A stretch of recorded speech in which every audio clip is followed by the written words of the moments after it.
Hey, what's up you guys? It's Dorothy and welcome back to my channel. In today's video, we're going to go into chapter 28 of Speak by Lori Halse Anderson. We are just going through videos today for this book, and then we'll get into the next book, which you guys have already picked out in the poll on the community page. So I'm so excited to be able to get into that book with you guys. So let's get right into this video. This video may contain sensitive topics and foul language. If you do not wish to continue, please click off of the video now. You have been warned. First Amendment. Mr. Neck storms into class, a bull chasing 33 red flags.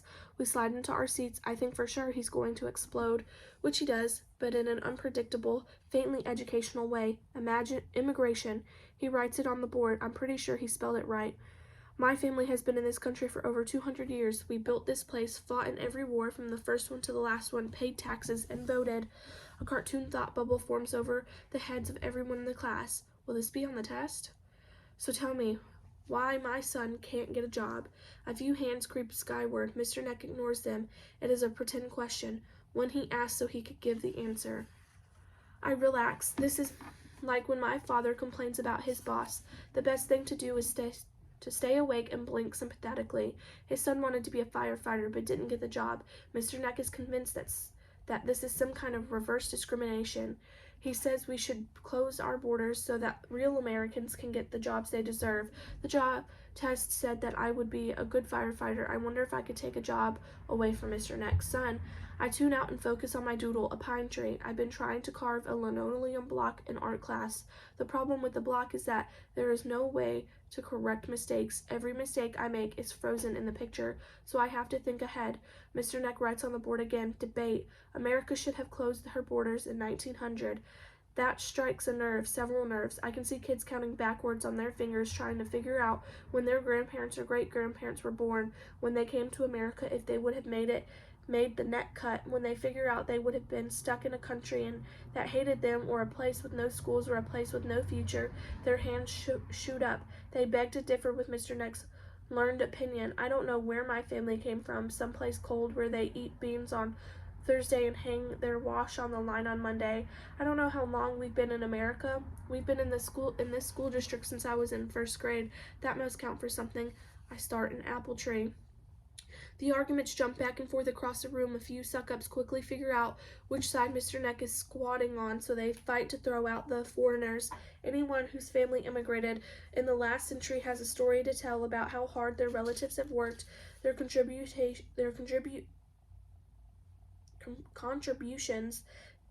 they make to the country, the taxes they pay. A member of the archery club tries to say that if we are all foreigners and we should give the country back to the Native Americans, but she's buried under disagreement. Mr. Neck enjoys the noise until one kid challenges him directly. Maybe your son didn't get the job because he's not good enough, or he's lazy, or the other guy was better than him. No matter what his skin color, I think the white people who have been here for 200 years are the ones pulling down the country. They don't know how to work. They've had it too easy. The pro-immigration forces erupt in applause and hooting. You watch your mouth, mister. You're talking about my son. I don't want to hear from you anymore. That's enough debate. Get your books out. The Neck is back in control. Showtime is over. I tried to draw a branch coming out of a tree trunk for the 315th time. It looks so flat and cheap, a credit drawing. I have no idea how to make it come alive. I am so focused I don't notice at first that David Petrakis, my lab partner, has stood up. The class stops talking. I put my pencil down. Mr. Petrakis, take your seat. David Petrakis is never in trouble. He is the kid who wins perfect attendance records, who helps the staff chase down bugs in the computer files and report cards. I chew a hangnail on my pinky. What is he thinking? Has he flipped, finally cracked under the pressure of being smarter than everyone? If the class is debating, then each student has the right to say what's on his mind. I decide who talks in here. You opened a debate. You can't close it just because it's not going your way. Watch me. Take your seat, Mr. Petrakis. The Constitution does not recognize different classes of citizenship based on time spent living in the country. I'm a citizen with the same rights as your son or you. As a citizen and as a student, I am protesting the tone of this lesson as racist, intolerant, and xenophobic. Sit your butt in that chair, Petrakis, and watch your mouth. I tried to get a debate going in here, and you people turn it into a race thing. Sit down or you're going to the principal. David stares at Mr. Neck, looks at the flag for a minute, then picks up his books and walks out of the room. He says a million things without saying a word. I make a note to study David Petrakis. I have never heard a more eloquent silence. That is the end of this chapter. I will see you guys in the next video. Bye.